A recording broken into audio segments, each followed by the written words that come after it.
Hello mga kabarya, welcome back dito sa OMG TV channel. Ang pag-usapan natin mga kabarya ay itong tungkol pa rin sa ating mga araw-araw na hinahanap, itong mga barya na mahirap hanapin. So una sa lahat, bago tayo magsimula mga kabarya, so magandang araw sa inyong lahat. Kung saan ka man ngayon sa parte ng mundo ay magandang araw sa inyo. Magandang araw sa ating mga subscriber sa lagi niyong pagsuporta sa OMG TV channel. At sa mga bago nating mga kaibigan, so magandang araw sa inyo. Okay? Ang pag-usapan natin ngayon mga kabarya, ibigay ko sa inyo itong mga hard to find saka semi hard to find dito sa BSP na 1 piso. Itong BSP na 1 piso ay napakarami ang pwede nating maibenta dito mga kabarya. So alamin natin lahat, pati na yung mga pwede nating mapakinabangan sa mga NGC na 1 piso ay ating pag-usapan din dito mga kabarya. So panoorin mo lamang itong video hanggang sa dulo para malaman mo kung ano yung mga importanteng barya na pwede nating mapakinabangan. Okay, so bago ang lahat, kung bago ka pa sa channel ko, huwag kalimutan mag-like, share, comment, subscribe, and hit the notification bell para ikaw ay laging updated sa mga video na ating ma-upload. Okay, so ito na mga kabarya, yung ating mga 1 piso na Jose Rizal. So simulan natin dito sa mga magnetic mga kabarya na 1 piso. Dito sa magnetic ay makikita mo ang napakaraming hard to find. So alamin natin lahat ang mga hard to find, kasama na yung ibang mga semi hard to find na madali nating mabinta. Okay? So dito sa magnetic na 1 piso ay nagmula lamang sa 2003 hanggang 2017. Ito no, ang una is 2003. So meron siyang dalawang variation mga kabarya. Yung isa ay common, nasa 10%. Extremely fine niya is 29 pesos. Itong isang variation niya mga kabarya, ang 2003 na normal letters frosted, ito ay 0.7%. So isa ito sa ating hard to find. Kaya kung makahanap kayo ng ganito mga kabarya ay itago mo na, kasi isa ito sa pwede mong maibenta. Ang isa pa mga kabarya, mula sa 2003, itong 2005 na normal letters. So 1.1% lamang yung kanyang percentage. Isa ito sa hard to find dito sa 1 piso na BSP series. Ang kanyang very fine ay 768 pesos. Napakalaki ang kanyang presyo. So ito yung hard to find ng 1 piso na napakamahal mga kabarya dito sa BSP series. Mula sa 2005, so meron tayong semi hard to find 2006, naka bold letters din yung 2006. Ang verify niya is 54 pesos. Next is 2008, merong 2008 na naka bold letters, extremely fine is 29 pesos, and another is bold letters na frosted. Ito yung hard to find dito sa 2008, 0.6% lamang yung kanyang percentage. So ang presyo na ito mga kabarya ay binabase lamang natin sa presyo ng mga kolektor. Kung magkano ang price ng mga kolektor ay yun ang price ng ating 2008 na hard to find. At mayroon pang hard to find dito mga kabarya. Ang next sa 2008 ay 2009 na semi hard to find. Ito ay 5%. So bold letters reverse to, 17 pesos yung kanyang extremely fine. And ang sunod mga kabarya is yung 2010 na bold letters reverse 3. Isa rin sa hard to find. So meron siyang percentage na 0.9% lamang. Napakababa ng kanyang percentage. Isa rin ito sa pinakamahirap hanapin mga kabarya, yung reverse 3 na 2010 sa 1 piso na BSP. At ito pang 2012 natin ay 2% reverse 3 pros to ay 83 pesos yung kanyang extremely fine. Saka 2013 na bold letters reverse 3 pros 0.4% yung kanyang percentage. So, yan mga kabarya ay mga frosted. At meron pang 2014 na bold letters reverse 3 pros 1.1% lamang yung kanyang percentage. So, tulad ng ating 2005 ay 1.1% rin yung kanyang percentage. So, pareho sila mga kabarya. Sobrang konti ng ginawa. At mula sa 2014, yung 2015 na frosted reverse 3, ito ay 18 pesos yung almost uncirculated niya dito. So, medyo mababa dito sa price price ni Numista mga kabarya. Ito ay semi hard to find. At meron din tayong 2015 na frosted reverse 3. Ito ay hard to find, 1.6%.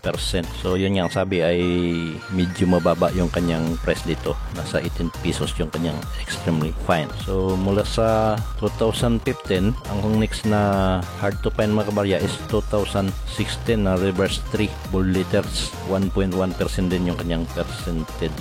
So yan hindi na frost yung 2016 mga kabarya, reverse 3 lamang na bold liters. Okay, so yun yung mga galing BSP mga kabarya na pwede nating mabinta, at yun lamang yung mga binibili dito sa 1 piso BSP. So yung iba mga kabarya na 1 piso non-magnetic ay nasa common condition lamang. Ngunit kung meron kayong uncirculated nun at saka mga rare ay pwede nyo ring maibinta. Yung mga bago mga kabarya, yung bio at saka almost uncirculated. So pag maganda mga kabarya ay ginagamit rin yan doon sa mga koleksyon tulad ng mga 1 piso BSP coin koleksyon. So ginagamit yan para mabuo mo yung 1 set. Kaya ang kailangan dyan ay yung bago at maganda na barya, yung mga non-magnetic mula 1995 hanggang year 2003. Okay, so ngayon mga kabarya ay dito ulit na naman tayo sa NGC. So alamin din natin kung ano yung pwede nating mapakinabangan dito sa NGC na mga 1 piso. So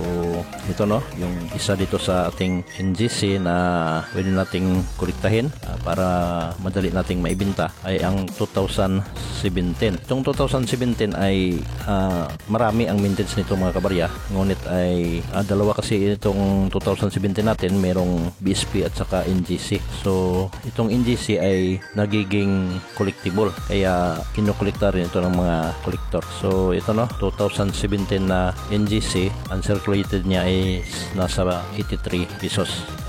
Ang isang kailangan natin dito mga kabarya, ito yung ating 2018 na high mint mark. So ito the mint mark is near the word mark Jose Rizal and fine hair details of Jose Rizal. So the mint mark is near the word mark Jose Rizal and fine hair detail of Jose Rizal. Frost 2018 na frost, semi hard to find siya mga kabarya, nasa 3% yung kanyang percentage. At ang isa pa, itong upper mint mark is right above from the letter L of Rizal. The word Republica is above the first letter I of word Pilipinas. So ito yung isa rin sa mga hinahanap ng ating mga kolektor. Ang kanyang percentage ay 2%. So semi hard to find pa rin mga kabarya ang kanyang category. Okay, so meron din tayong 2019 yung the mint mark is near the word mark Jose Rizal. Yung 2019 na low mint mark to ay semi hard to find din. Ngunit yung kanyang price mga kabarya ay medyo mababa pa, nasa 10 pesos lamang yung kanyang uncirculated. At yung ating 2019 na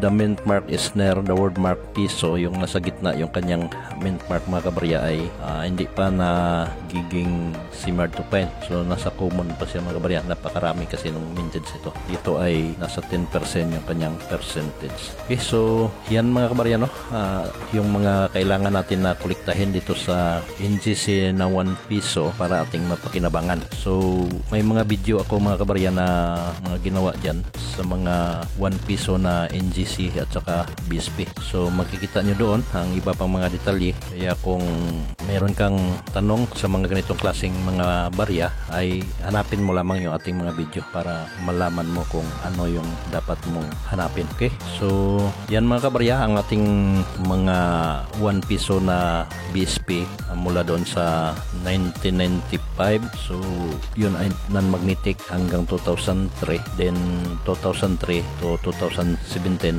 is magnetic. At NGC natin is 2017 to 2019. So lahat yan na mga 1 piso ay marami ang iyong pwede mapakinabangan. Kaya kung baguhan ka pa ay simulan mo na ang pagkukolekta. At kung meron kayong mga ganito mga kabarya, mag-message lamang kayo sa ating baba sa ating videos, may comment section para mapag-usapan natin yung barya. Okay, so ito lang muna ang maibigay ko sa inyo mga kabarya, ang ating mga 1 piso na BSP at saka NGC. At meron tayong kunting mga shoutout dito. So shoutout kay Orom Bindita Orom. Okay, so magandang araw dyan sa inyo at salamat sa palaging pagsubaybay sa OMG TV channel. Okay, so ito pa, shout out kay Francisco Madalang. So magandang araw dyan sa inyo, dyan sa lugar mo. So magandang araw lahat dyan sa iyong mga kapamilya. Okay, at kung gusto kayong magpa-shout out mga kabarya ay mag-comment lamang sa baba ng ating video para sa susunod video ay mabasa na natin yung inyong mga shout out. Okay, so hanggang dito lang muna tayo at maraming salamat sa inyong panonood. Yung bago pa sa OMG TV channel, pwede kang mag-subscribe para sa sunod nating video ikaw ay man-notify. Okay, so magandang araw sa lahat and God bless.